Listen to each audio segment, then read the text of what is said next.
The towel slipped from my hands, but I didn't flinch. Her laugh, a dry, hollow chuckle, echoed off the laundry room tiles and hung in the air like mildew. "You're lucky I even let you touch me." That's what she said. Like decades of providing, fixing, covering her mistakes, and paying off her credit card binges were just some pathetic tribute she tolerated out of politeness. She turned, humming, tossing her blouse into the dryer like she hadn't just cut my dignity into strips. I just watched her. Not angry, not sad. Something quieter, sharper. I folded the last t-shirt, an old one from the state fair, back before her veneers, before her Pilates instructor with the stupid name, before she stopped asking how my day was. I folded it with more care than I'd given her in months. Then I placed it neatly on the stack and walked out. In the hallway, her phone buzzed. A giggle. Another little love note from whoever she thought was her escape hatch. Her voice changed when she texted lately, like she was suddenly 20 again. I used to like that sound. Now it just reminded me how good liars always enjoy the setup. I passed the hall mirror and caught my reflection. Wrinkled? Sure. Slower than I was at 40? Maybe. But I built machines that carved titanium to half a human hair's width. I ran a team of 20 men who didn't dare miss a measurement. I wasn't some slob hoping for scraps of affection.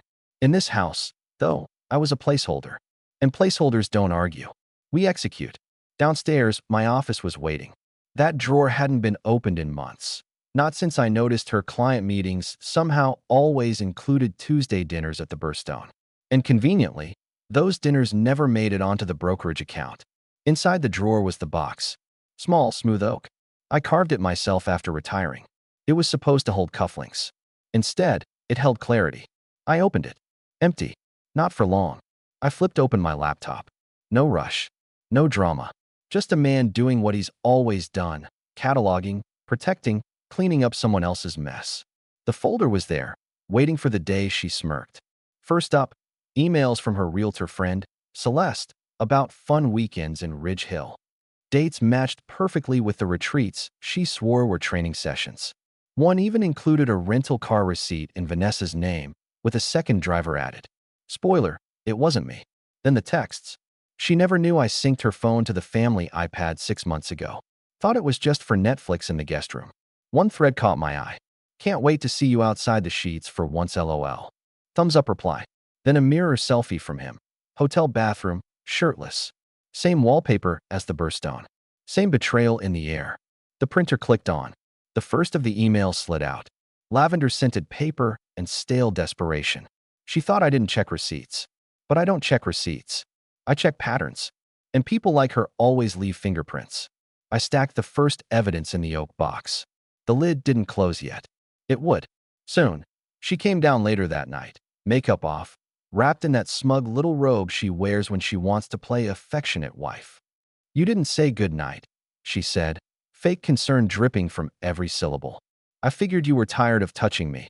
I replied, smiling. She blinked, like she couldn't decide if I was joking. You're being dramatic. I nodded slowly, as if I agreed with her. Because men like me, we don't need second chances. We need evidence. That line hung between us just long enough for her to pretend she didn't hear it. She padded off to bed, the kind of exit you make when you think you've just dodged a bullet. The house fell quiet around 11:17 p.m. I waited, listened. Her tablet slid off her chest, some real estate podcast still playing about market trends she didn't understand without her assistant feeding her bullet points. I moved like I was checking the thermostat, not gutting a marriage. Back to my office. No lights, just the desk lamp. Just me in the box. The printer spat out more pages. Flight confirmations under her maiden name. Hotel folios that included special amenities I couldn't imagine requesting unless your moral compass was pointed south. She'd called me slow for years. You move like you're buffering, she'd once joked to friends. They laughed. I smiled. Because slow isn't weak. Slow is precise. Screenshots followed. Messages sent between showings, sometimes with location tags she forgot to turn off. I needed that last night. Let's do a quick lunch before I head home. Timestamp, 1:42 p.m. Her story to me, stuck in a board meeting. The he in those messages? A contractor we once hired to fix our deck. I'd offered him a beer once. He'd thank me like a son. My knuckles whitened around the iPad, but I didn't stay there. I breathed, saved the files, and dropped them into a USB labeled June Justice. Encrypted, backed up, copied 3 times. One flash drive in the safe. One in a storage unit across town. One in the hands of someone who owed me a favor. The box was half full now. Oak and brass, carved edges gleaming in the lamplight. And here's the thing. Vanessa thought she was dancing in shadows. But I'd already built the stage, lit it, and sold tickets to the show. She just didn't know opening night was coming. 2 days later, she slipped. It was breakfast, coffee steaming, eggs cooling, me reading the paper like every other Tuesday for the past decade. Vanessa floated in with that artificial brightness women use when they're about to lie to you and hope you don't notice. Big day, she said, pouring her coffee. Client wants me at the Ridge Hill property for a late showing. I might be home after 10. I didn't even look up. Ridge Hill? Thought you wrapped that deal last week. She froze mid-pour, just for half a second. Then she recovered.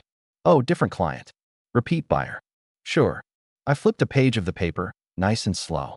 Hope it goes better than your board meeting last month. Her spoon clinked against the counter a little too loud. What's that supposed to mean? I smiled over my coffee. Nothing. Just keeping track. She didn't push it. That's when I knew the evidence box wasn't just ammunition anymore. It was leverage. The rest of the morning, she moved around me like I was made of glass. Not guilt, caution. That told me she'd started wondering exactly how much I knew. Later that afternoon, I called Marcus.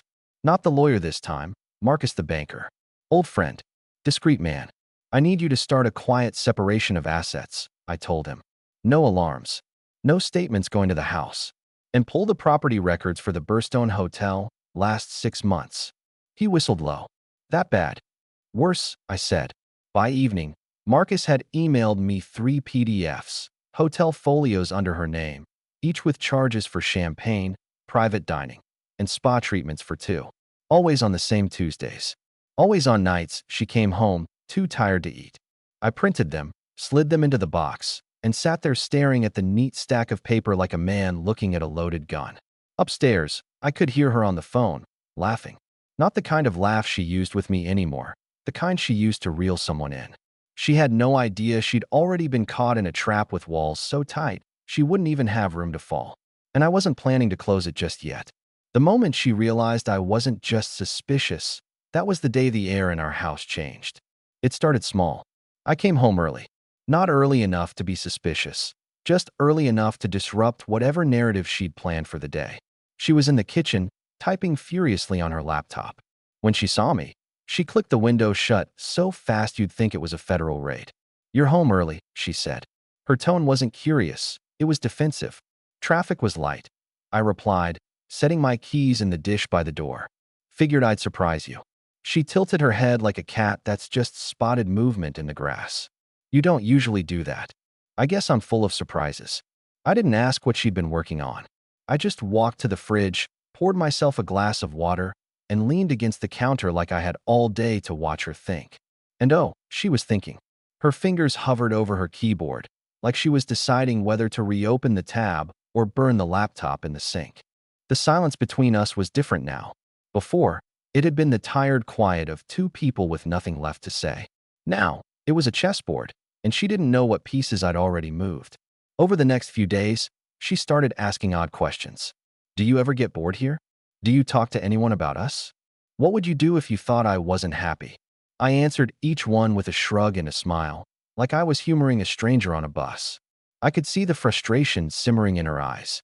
She wanted me to tip my hand, to admit I'd been snooping, to start an argument she could control.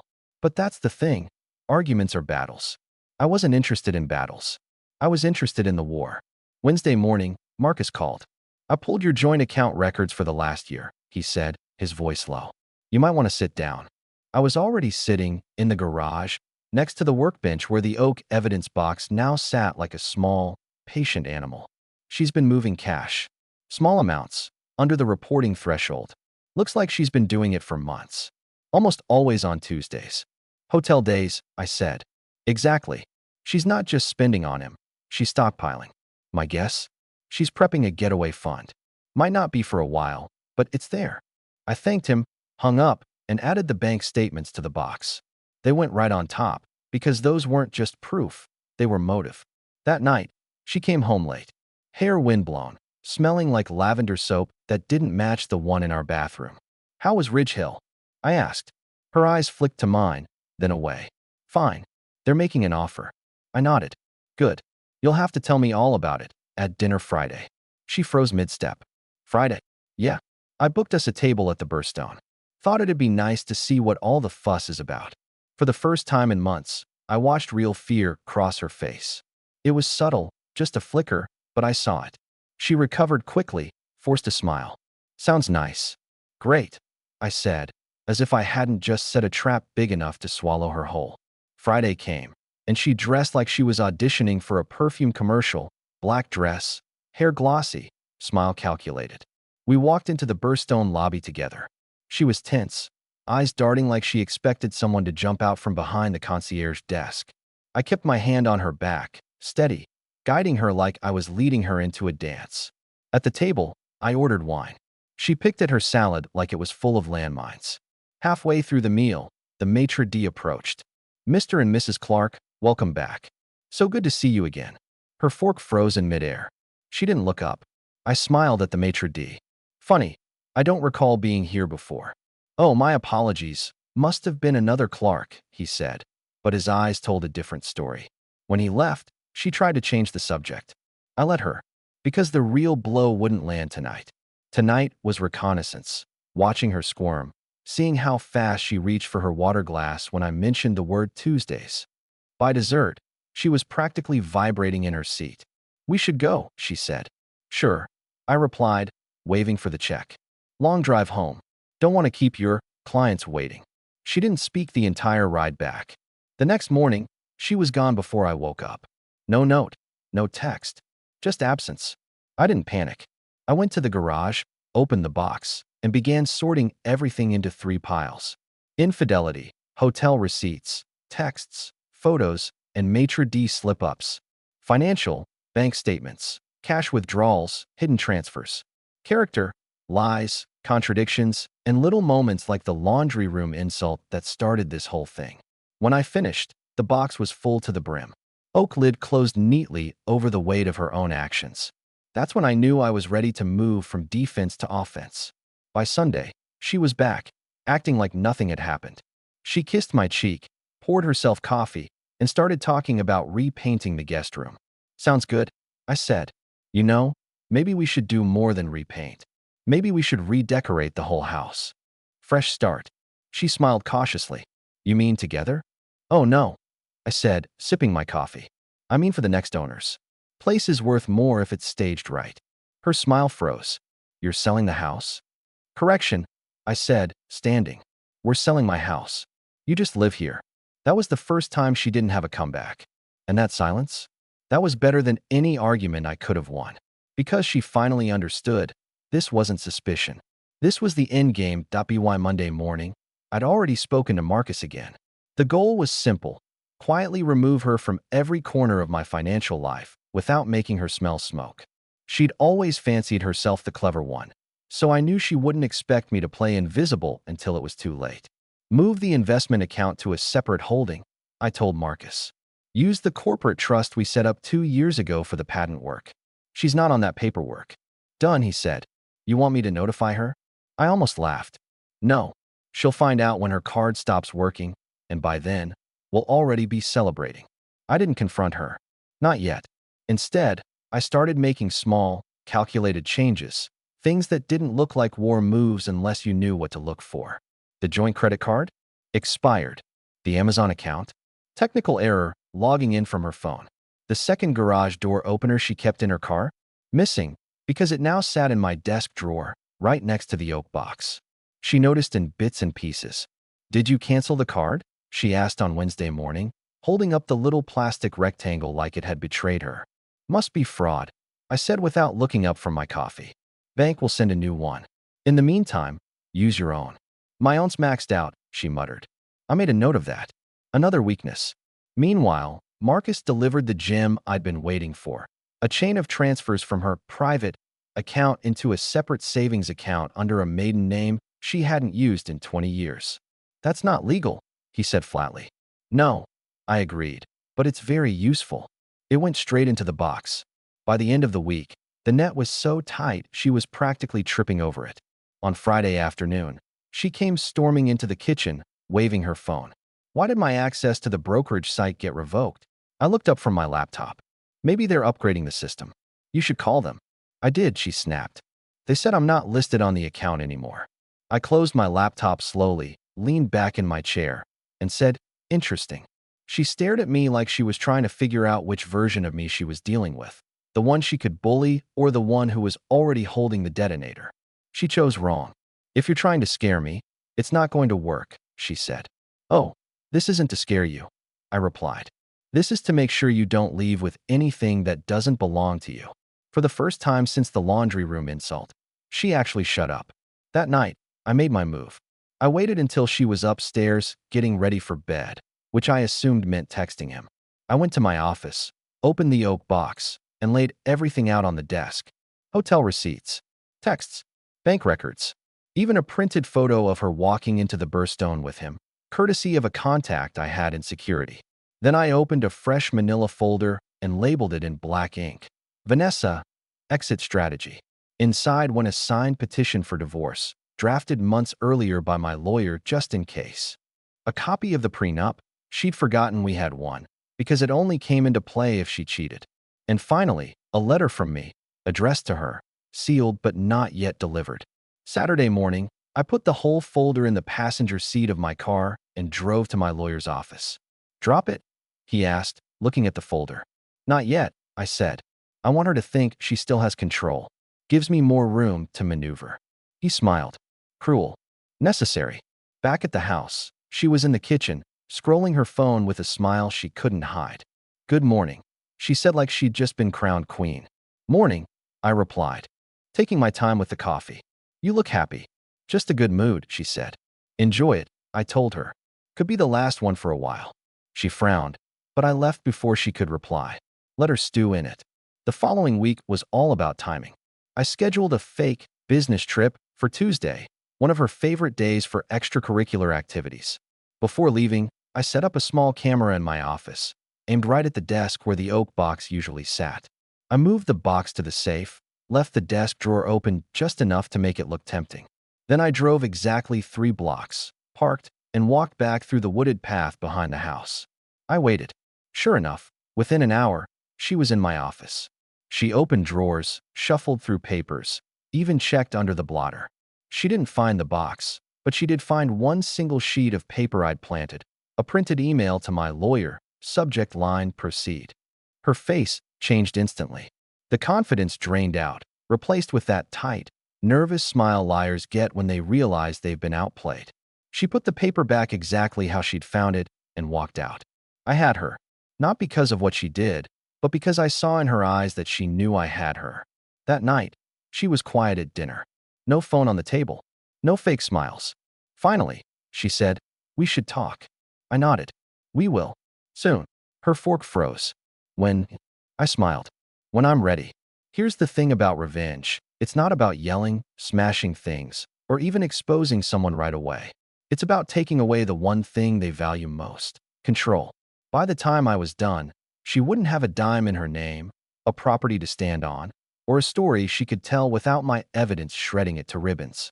And when I finally delivered that sealed letter sitting in the oak box, she'd understand exactly how long I'd been playing her game, and how badly she'd lost. I'd been patient for weeks. Not passive, patient. There's a difference. Passive men wait for fate. Patient men prepare it. Vanessa still thought she was running this show. She'd stopped the obvious Tuesday night Ridge Hill trips, but I knew that wasn't out of guilt. It was self-preservation. She was buying time, trying to figure out what I knew and, more importantly, how to contain it. Good. Let her think she still had pieces left on the board. I was already holding them in my pocket. The idea for the final move came on a Thursday afternoon, sitting in my truck outside the hardware store. I'd been reviewing the prenup again, the one she signed back when she was still pretending to be in love with me. One clause in particular kept winking at me. Infidelity voids all claims to spousal support and joint assets, provided adequate evidence is produced in arbitration or court. Adequate evidence. By my lawyer's definition, I already had enough to wallpaper the courthouse. But what if I didn't just present it? What if I performed it? That Saturday, I invited her to a charity gala at the Burstone Hotel. I made a point to sound almost apologetic about it. I know you don't like the crowd, I said over coffee, but it's important to me. Old clients. Investors. She hesitated, then nodded. All right, I'll come. Perfect. She thought it was a work thing, something I'd be too distracted at to notice who she gravitated toward. The night of the gala, she dressed to kill. Black silk, gold earrings, a smile so polished you could see your reflection in it. I wore my best suit and carried the oak evidence box in a leather briefcase. She didn't notice. The ballroom was just as I'd arranged it, crowded enough to hide faces, quiet enough for conversations to carry. In the center, a projector and large screen stood ready. She asked what it was for. I told her it was for sponsor highlights. Technically, that wasn't a lie. 30 minutes in, I excused myself, leaving her talking to a pair of men she clearly didn't know but was already charming like she'd known them for years. I went to the AV booth, nodded to the tech I'd hired, and said, "Play the file." The lights dimmed. The screen came alive. At first, it was just generic footage, city skylines, stock images of handshakes. Then, slowly, the images shifted. A still frame of the Burstone lobby. Vanessa, walking in with him. Date stamped. Time stamped. Murmurs rippled through the room. Next slide, screenshots of text messages. Her words in white bubbles. "Can't wait to see you outside the sheets for once LOL. Let's do a quick lunch before I head home." Then the receipts. Hotel folios with special amenities for two. Then the bank transfers to her private account. Gasps now. People turning in their seats. Vanessa was frozen in place. Glass of champagne halfway to her lips. Her eyes darted to me across the room, wide, then narrowing. I just stood there, hands clasped behind my back, watching the crowd watch her. The final slide came up, a scan of our prenup clause, highlighted in yellow, with the words "Infidelity Void Clause" underlined twice. The lights came up. And here's the twist. This wasn't a random crowd. Not really. The charity gala was a private event for close friends, family, and, most importantly, her real estate colleagues. The people whose respect she thrived on. The silence was so thick you could have poured it in the oak box. I walked to the podium. "Ladies and gentlemen," I said calmly, "thank you for coming tonight. I know some of this was unexpected, but when people lie for long enough, the truth deserves a stage." I didn't raise my voice. I didn't insult her. I didn't have to. Every person in that room now knew the story, and the one thing Vanessa feared more than losing money was losing her image. I looked right at her. "The legal proceedings are already in motion. You'll receive the paperwork Monday morning. You will not receive the house, the accounts, or a dime from me. What you will receive is your freedom and the man you've been sharing it with. Assuming he sticks around." The room stayed quiet. She set her glass down with a clink, stood, and walked out without a word. You'd think that would be enough. But I wasn't done. The next morning, I had Marcus freeze the last account in her name that I'd been holding off on. I arranged for movers to come the following week, her things boxed and stored at a facility 30 miles away. Access code, sent to her via text with a single line. "You'll need this by Friday." She tried to call. I didn't answer. On Monday, the divorce petition was served at her office, in front of her team. I'd instructed the process server to hand her the oak box along with the papers. Inside was every piece of evidence, neatly tabbed and labeled, plus a single note. "You said I was lucky you let me touch you. I say you're lucky I let you walk away." That night, my phone buzzed. A text from her. "You'll regret this." I stared at it for a long moment, then deleted it without replying.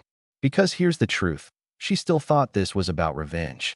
She thought she could claw back some kind of win, some way to spin it. But revenge wasn't the goal. Control was. And she'd never have that again. When the prenup clause sank in, it wasn't the money she mourned first, it was her reflection. Vanessa's entire life was built on being the woman other women envied. Now, she couldn't walk into a lunch meeting without feeling the heat of whispers. Marcus forwarded me an internal email from her brokerage. In light of recent publicity, Vanessa Clark's listings will be reassigned pending review. Translation: they were cutting her off without saying it outright. She tried damage control, of course. A few carefully posed Instagram shots of new adventures and starting fresh. But when your former coworkers have seen hotel receipts with your name next to couples champagne, hashtags can't save you. And the beauty of it? I didn't have to say a word. The story told itself. 2 weeks in, she called from an unknown number. I almost didn't answer. Almost. Can we meet? She asked. I think we've covered everything, I said. Her voice cracked. I made a mistake, okay? I can't. I can't fix this without you. The old me might have bitten. The man in this conversation just leaned back in his chair. You had a house, a marriage, and a life people dream about. You traded it for Tuesday nights and a hotel minibar. Silence. Then, so you're just going to throw away 20 years? No, I said. I'm going to remember them exactly for what they were, and make sure everyone else does too. See, she still thought she was playing for sympathy. What she didn't know was that the real finale had been loading for months. Remember the bank account she'd been funneling money into under her maiden name? I had Marcus's team trace its transactions. Turns out, she'd been investing in a little side business with her hotel companion. A business registered sloppily enough that my lawyer found an opening the size of a barn door. By the time they realized, I'd bought controlling interest. Quietly, through a shell company. Then I called a board meeting, at my office, not theirs. And I made it clear. Either she and her partner signed over their shares for pennies, or I'd open the books for the IRS to take a nice, long look. They signed, which meant the only fresh start she had left now had my name on the deed. The last time I saw her was 3 months later. She was walking out of a strip mall office suite with a coffee and a face that looked 10 years older. She didn't see me. I didn't wave, didn't slow down. I just drove past, knowing she was living the rest of her life in a world I designed for her. Smaller, quieter, with no doors she didn't have to knock on first. And here's the real twist. I never wanted her to suffer forever. That's the problem with revenge. If you keep holding it, it starts holding you. So I let go. Not of the memory, not of the lesson, but of her. Because the truth is, she was never my equal in this game. And when you've already won, the cruelest thing you can do is stop playing.